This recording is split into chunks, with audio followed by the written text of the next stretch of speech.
Hi everyone, it's Hirushi reaching out to you from Daily Mirror Online. I would like to apologize for the technical difficulties that we were facing. There was a security breach and there was a protocol that we had to follow. However, once again, I would like to kindly link Poorva back on our video.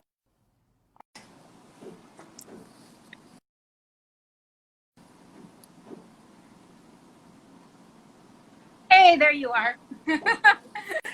Hi, I apologize. There was a technical difficulty and there was a security protocol that I had to follow.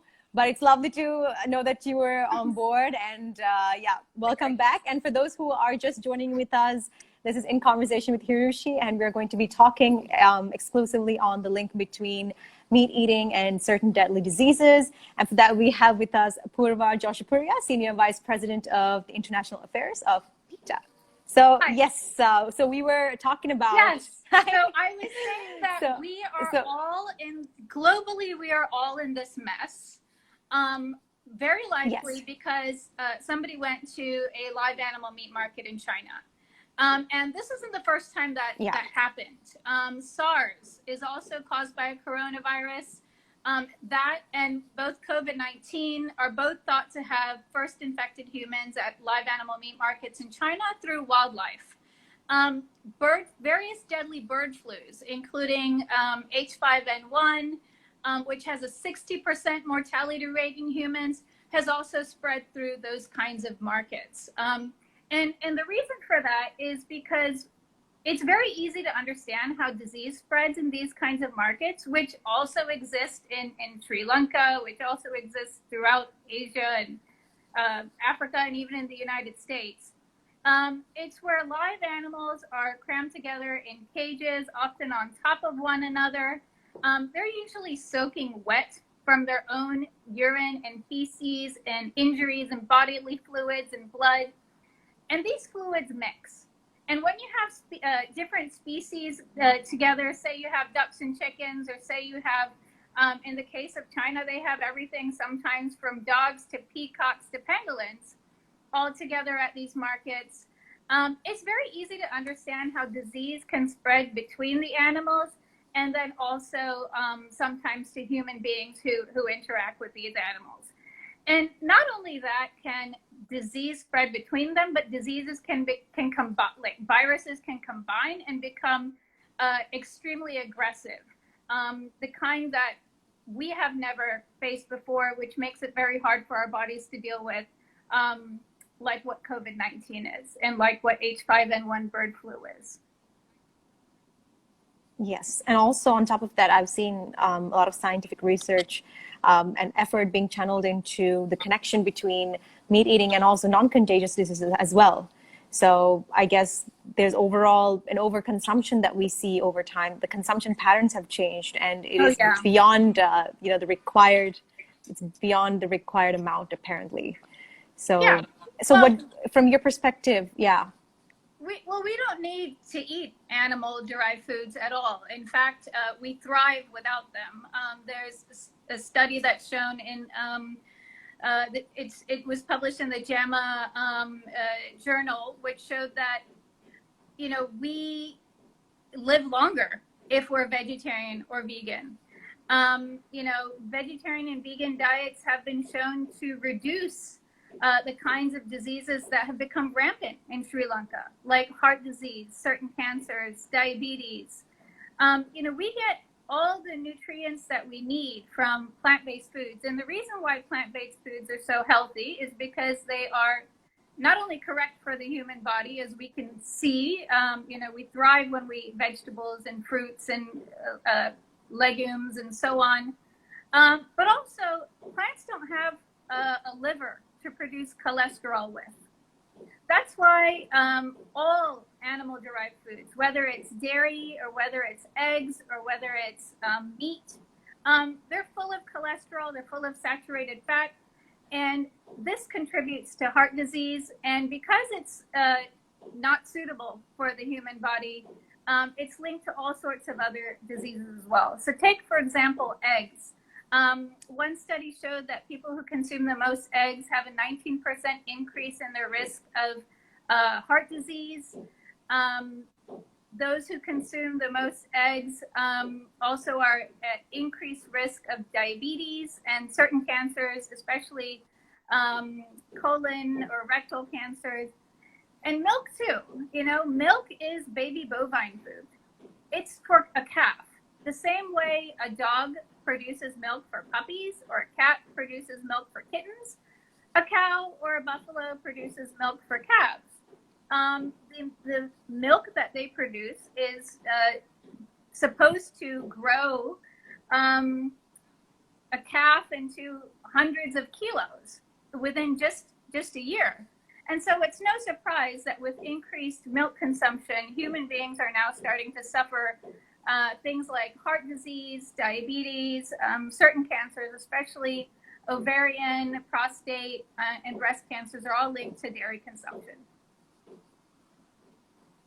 Yes, and also we can see currently the fitness industry, the diet industry, they're quite thriving by emphasizing on the essential aspect of proteins and things like that.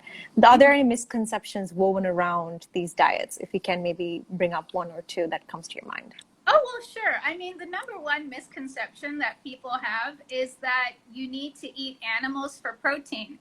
That is just a myth that's put out by especially the egg industry and the meat industry so that to get you to buy their products. The truth is all plants contain protein. All of them. All of them also contain calcium. So you can get the protein that you need from plants. I mean, where do we think elephants get their protein from? In fact, the animals, the only reason that the reason why animals that people eat have protein is because they got them from plants in the first place. So it's actually quite indirect to eat plants for protein. But not only that, animal protein has been known to cause calcium to be leached from our bones. This is especially in the case of milk, where even though milk contains calcium, it actually, because of the animal protein, the calcium gets leached through our urine because of an acid-base kind of imbalance that's created in our bodies. So animal protein is bad for you, actually, whereas plant protein is the right kind of protein for a human body. And too much protein is actually bad for us. It results in kidney stones. It results in all sorts of problems. So if you eat a variety of plant foods, it's almost impossible not to get enough protein. In fact, have you ever seen anybody who's protein deficient? Like, I have actually never met anybody who's protein deficient because it's almost very difficult to do. True. Thank you so much for sharing your insights on that. And also, we've seen, through social media platforms, even through having a interactive session with your friends, you can see a lot of people perceive going vegan as a very difficult task. They see it as letting go, the best part of your life. And there's so many memes and so many posts that are circulating that is thinking it's actually funny to let go of a certain practice. But yeah, what are the misconceptions that you, getting through that process, what kind of advice can you give to those who maybe are interested in trying it out, or maybe just clear the air a bit for them? Well, you know who has it the worst if you don't go vegan? It's the animals. For my book, I've written a book recently. It's called For a Moment of Taste. Here it is. The reason why it's called For a Moment of Taste is because for a when you taste something, how long does that taste last on your tongue? A few seconds? For those few seconds, animals face a lifetime of misery.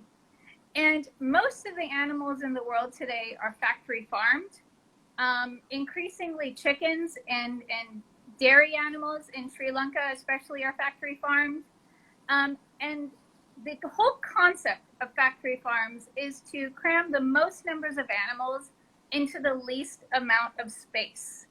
And these animals are then confined, either they're chained into stalls or tied in stalls, or they're kept in enclosures that are so small that they can't even turn around. In the case of chickens, they're kept in cages so small they can't even spread a wing. They're often mutilated. You know, chickens routinely have their beaks cut off because they, instead of giving them more space, farmers just cut off their beaks because they peck each other in frustration.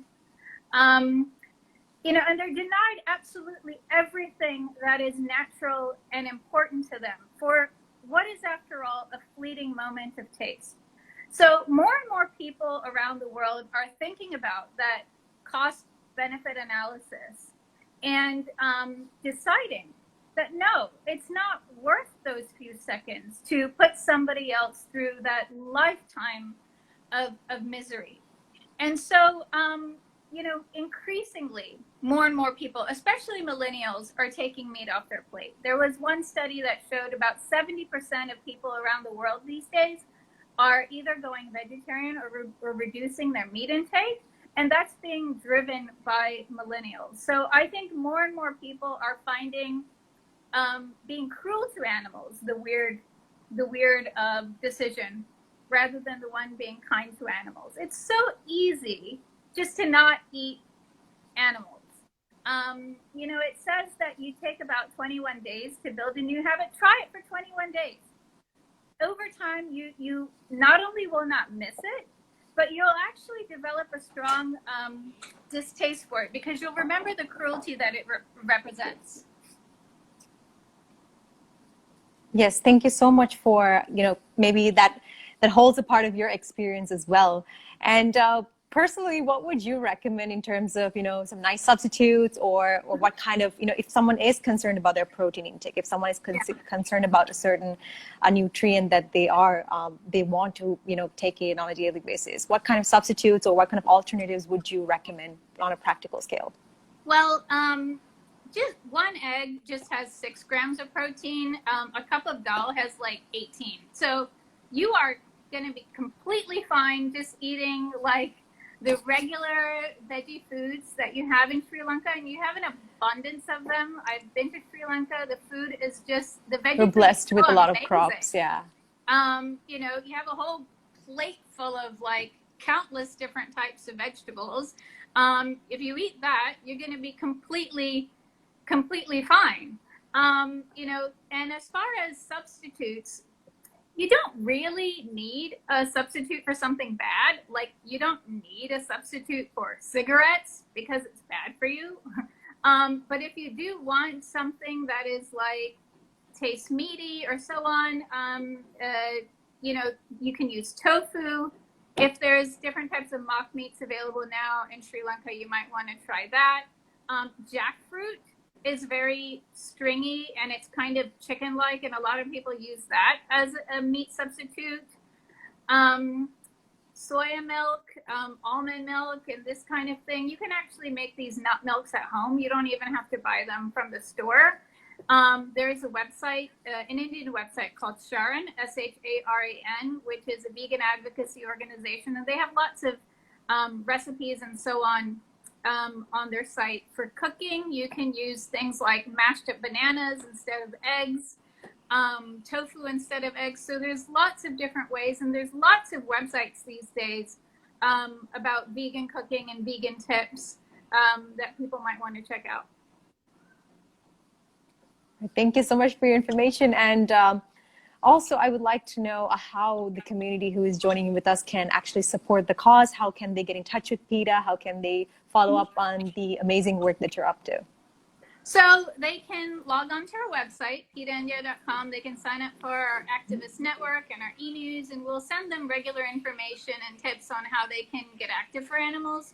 We also often have action alerts on our website that people can just, with a push of a button, send an email to an official to call for stronger laws to protect animals, or any variety of things based on what campaign we've taken on at the time.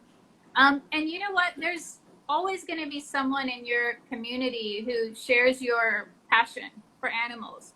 You know, why not start a Facebook group? Or why not try to get together a local community and then use ideas from PETA's website and so on to help animals. You can also volunteer with a local animal shelter, see what they need, walk dogs there. You know, the dogs who are waiting for adoption can always use a friend.